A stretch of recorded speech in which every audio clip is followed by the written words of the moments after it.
Hello guys, welcome to all of you. Welcome in Daily Cat Quant Practice. This is day 20 and today's question is this one.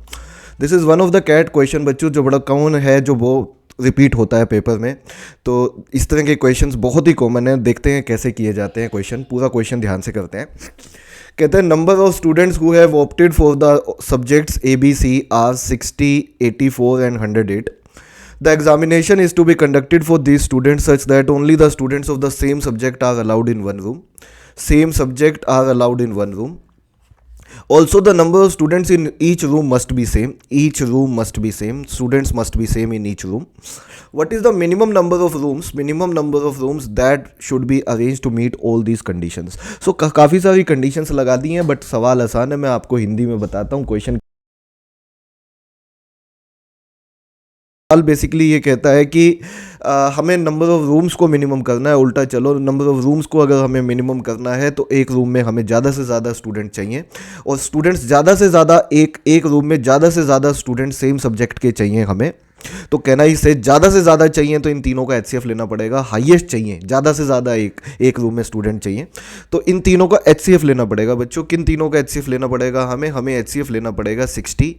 क्यों लेना पड़ेगा sir? मैं आपको फिर से बताता हूँ. एक बार इनका HCF देखिए कितना आएगा. पहले इन तीनों में से सबसे पहले 12 कॉमन निकलता है. HCF कैसे लेते हैं? जो कॉमन निकलता है उसको बाहर निकाल दो. 12 कॉमन निकलता है तो 12 हमने बाहर निकाल दिया. अंदर नंबर बचेंगे हमारे 5, यहाँ पे बचेगा 7 और यहाँ पे बचेगा बच्चों 9. 5, 7, 9 में कुछ भी कॉमन नहीं है. जब कुछ भी कॉमन नहीं होता तो उनका HCF 1 होता है.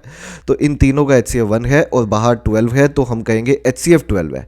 क्या है ये 12 सर? 12 सुनिए बच्चों, क्या है ये? 12 है number of students in each room. क्योंकि number of students in each room must भी सेम होने चाहिए थे और ज़्यादा से ज़्यादा होने चाहिए. ज़्यादा से ज़्यादा क्यों?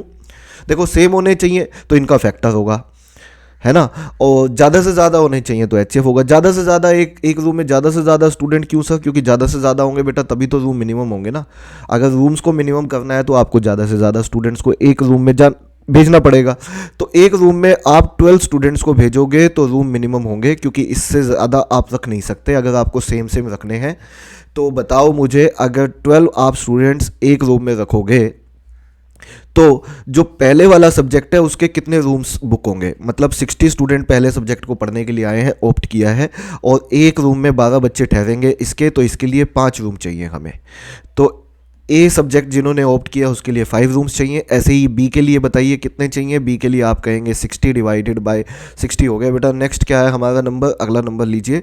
नेक्स्ट है हमारा 84. तो 84 टोटल स्टूडेंट्स हैं हमारे. 84 टोटल स्टूडेंट्स हैं, डिवाइड बाय 12 कर दीजिए. तो 84 divided by 12 it comes out to be 7 rooms. 7 room होंगे.